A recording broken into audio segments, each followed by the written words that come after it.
Hello and welcome to this Workbooks End User Training tutorial. In this session we're going to look at working with email. In business today, as you know, email is frequently used for communication with prospects and customers, so it's really important that your emails are quick and easy to create and look professional, and that those emails are easy to find within workbooks and aren't just siloed in one person's email inbox. This tutorial is going to cover two main areas. Firstly, sending emails from within workbooks. We'll start by setting up an email signature and then look at creating your own email from scratch. Then we'll move on to how to use templates that have been built for you, allowing you to include merged data from your workbooks records.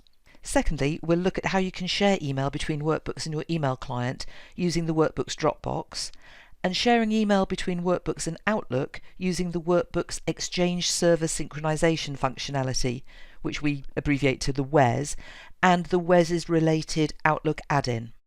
For clarity, this session isn't about setting up workbooks to send emails or about mass mail shots, but instead focuses on how end users can work with email.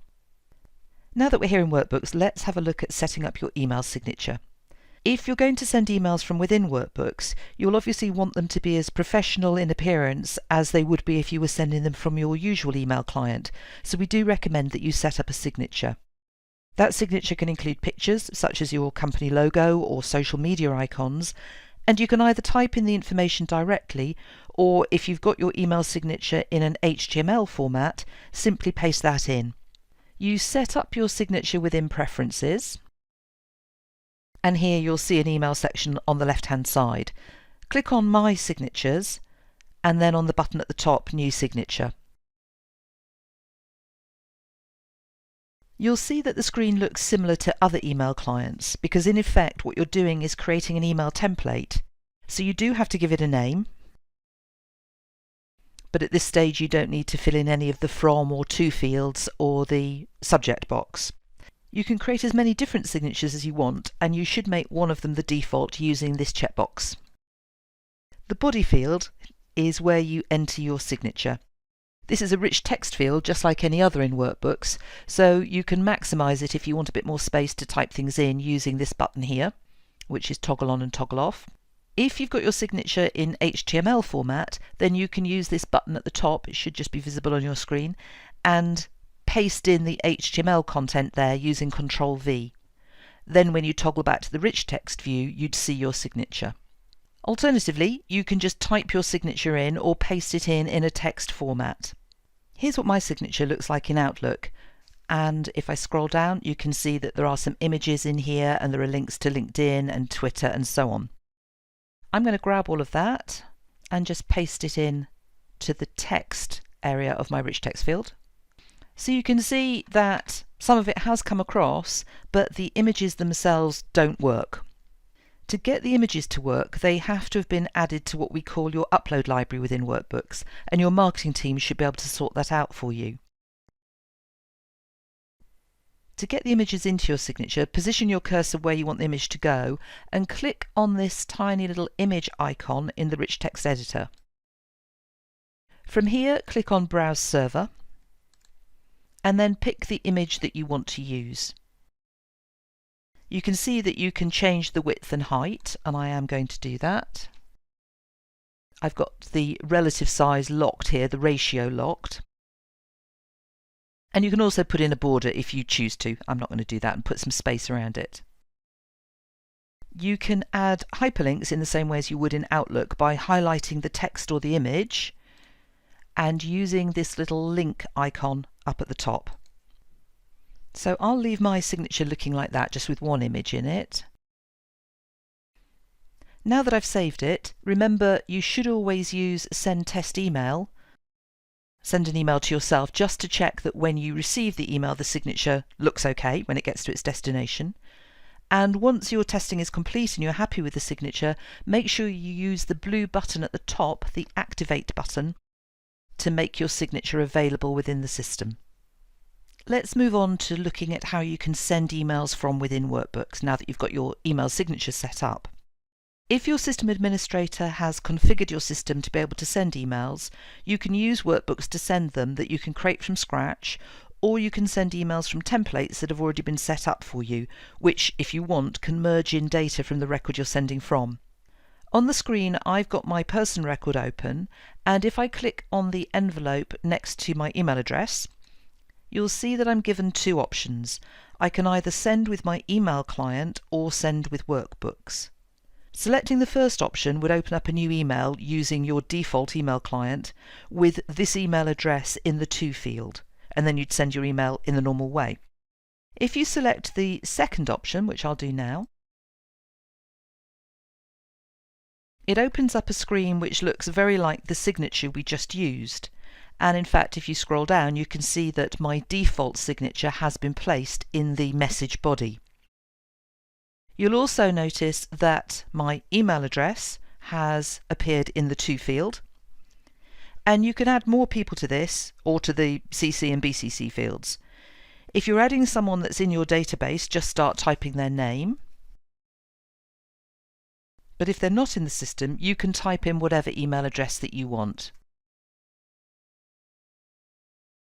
Ticking this Copy Me checkbox means that you're blind copying yourself, and a copy of the email will arrive in your email inbox. Now, just like any other email client, you can add your subject and you can add your message. If you want to attach any files, use the Upload Attachments button at the top. You can add a maximum of 5 files, and each one must be less than 200 meg in size. When you're ready, click Send. Any emails you've sent will appear in the Emails tab for the record you sent the email from, as well as being visible on the emails landing page in here. From the recipient's perspective, they won't be able to tell that you sent the email from within Workbooks. If they reply to your email, it will go straight into your normal inbox as usual. If you want to see this reply within Workbooks, watch the rest of this tutorial to find out how you can do this. As well as being able to write emails from scratch, you can use templates that provide you with preset text, and which can also include merge fields so that you don't have to type in the details. I'd advise you to check with your system administrator to find out what templates have been created for you, or to ask for certain ones to be set up. The quickest way to invoke an email template is to use the Send Email button at the top of the screen. Here you can see that we've got the choice of sending a blank email, or any of the templates that have been made available to you, including your signature. I'm going to select the one called Aligning Sales and Marketing. And as you can see, the message body is already populated, and Workbooks has put in my name and also my employer's name here. If you scroll down to the bottom, you can see that your default email signature has been appended to the end of the email. You can still make changes to the email before clicking Send if you want to personalise it further. Otherwise, if you're happy with it, you can just send it as we have before. Let's turn our attention now to look at how you can share emails into Workbooks using either the Workbooks Dropbox or what we call the WES, which stands for Workbooks Exchange Server Synchronization. We're going to start with looking at the Workbooks Dropbox. If you've created emails using your email client, the Workbooks Dropbox allows you to push those emails into your database and store them against the appropriate record or records. Most email clients are supported, not just Outlook, so that you can use Gmail, iPhones and all of that. You can store the same email against many different records in Workbooks. So for example, you might want to store one email against not just the person record, but also a support case relevant to them. Each user has their own unique Dropbox, which is a special email address recognised by your system. Let's look at how the Dropbox works. Imagine that you're sending an email from your usual email client to someone called Alan Whitehead, and that there's a record in Workbooks, a person record for Alan. There's nothing new here, you do this every day. This time, when you send the email to Alan, let's say that you BCC your Workbooks Dropbox, which is an email address. The email goes to Alan in the normal way, but it's blind copied to your Dropbox, which is the sort of pale greyish blue box on the screen at the moment. Workbooks recognises Alan's email address, so stores that email against his person record. And because you blind copied the Dropbox, Alan doesn't know that the email's going into Workbooks. If there wasn't a record in Workbooks with Alan's email address, the email would still go into Workbooks, but it just wouldn't be linked to anything. And if at a later date you add a person record for Alan, then the system will make the joins for you and relate the two together. When Alan replies, his response goes into your inbox in the normal way. If you want that response to go into Workbooks, then you need to forward it as an attachment, and that part's really important. It needs to be an attachment so that this will allow Workbooks to read the sender's email address and store that email against the relevant person record in your system.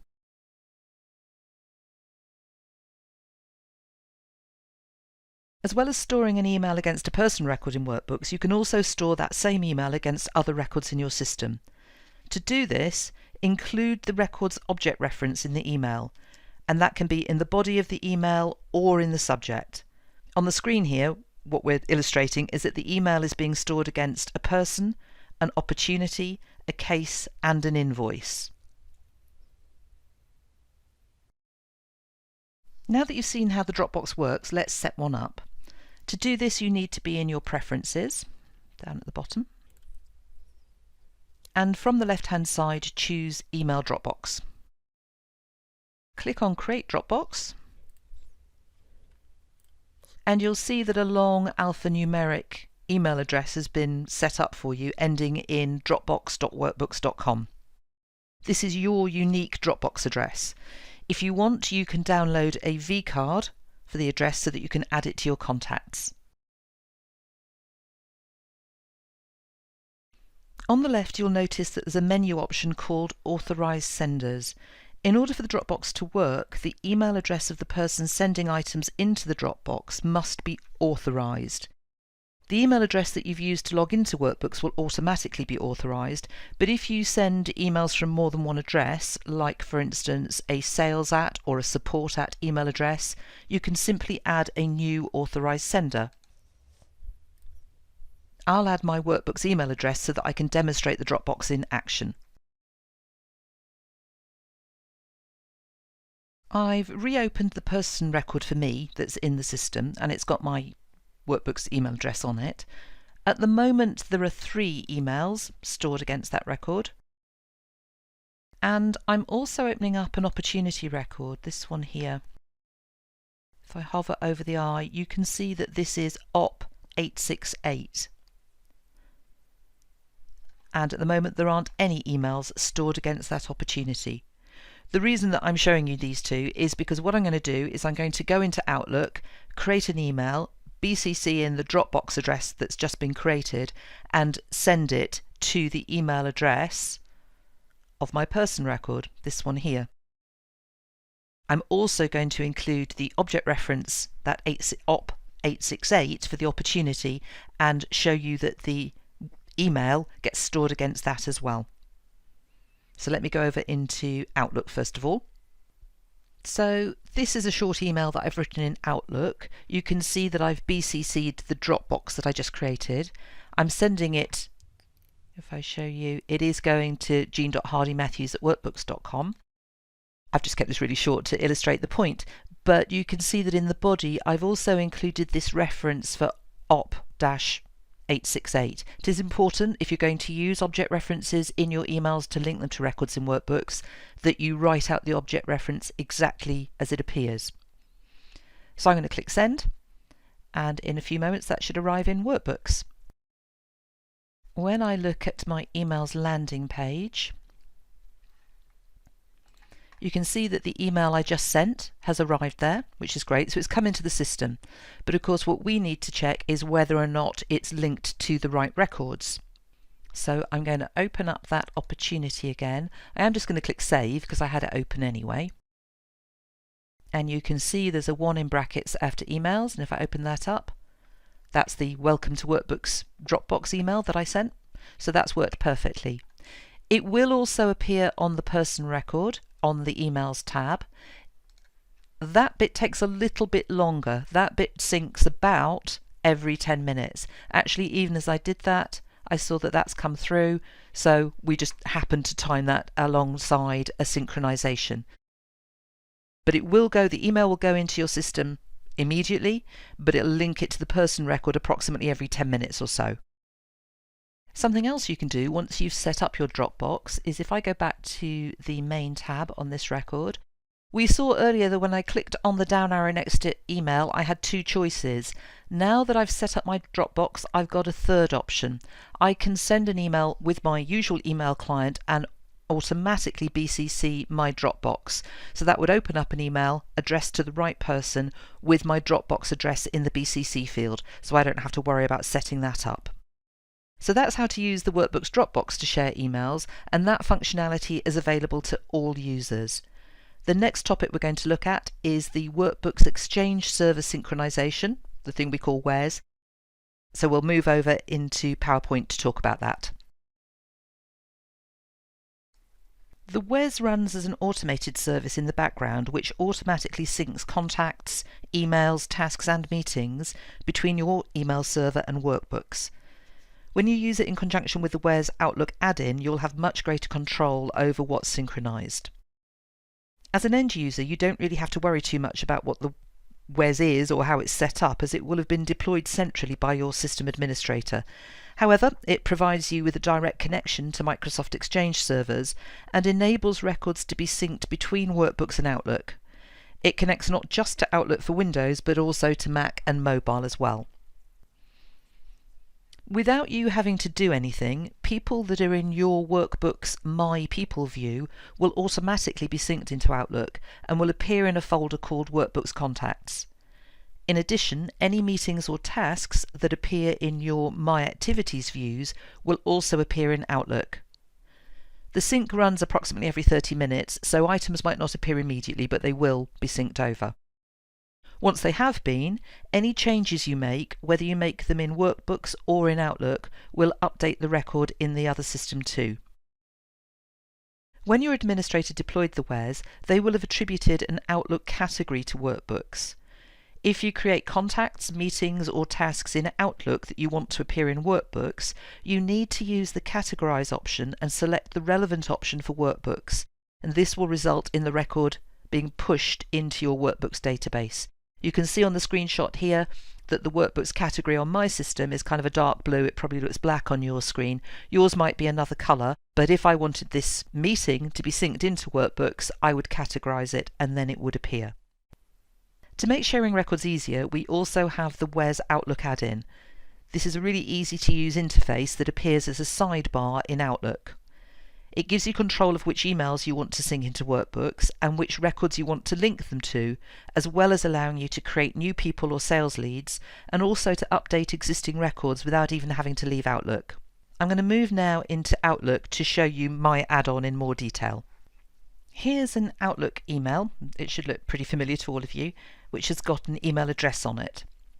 At the top of the screen, because my administrator has already deployed the WES Outlook add-in for me, I've got this button here, and it gives me the ability to switch on the sidebar by clicking on it.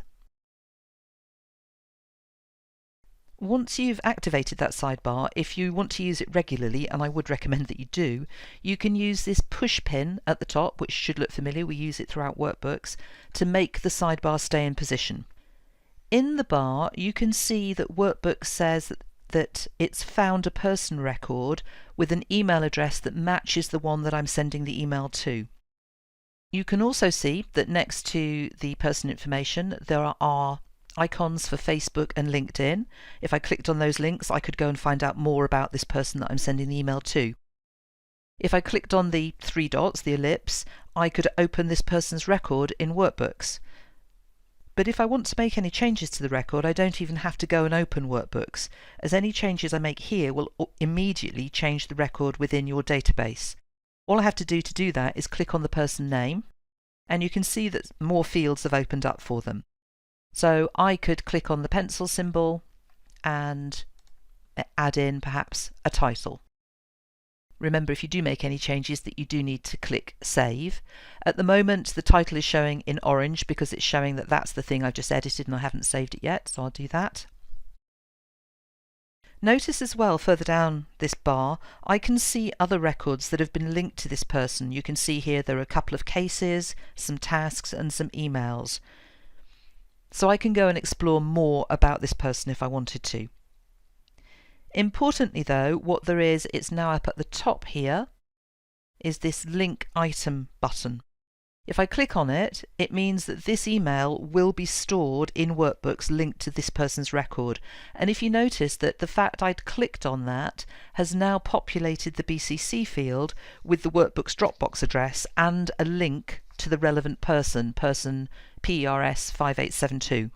You saw how using the inbuilt Dropbox functionality you could link emails not just to a person record but to other records as well, and the same is true of the Outlook add-in.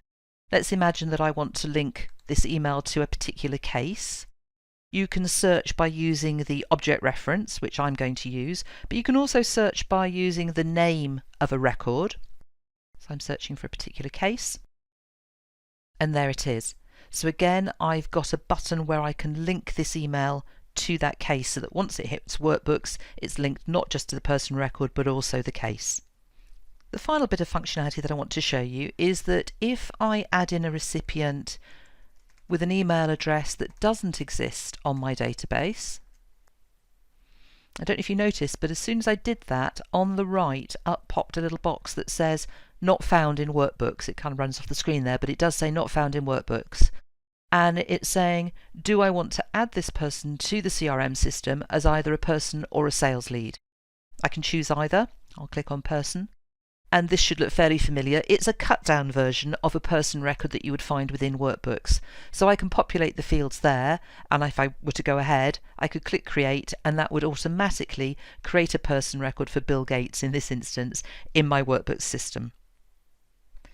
So in summary, using the Where's in conjunction with the Outlook add-in gives you great control over what records you share between the two systems and greatly reduces the amount of time spent changing between those two applications. Thanks very much for watching. Bye bye.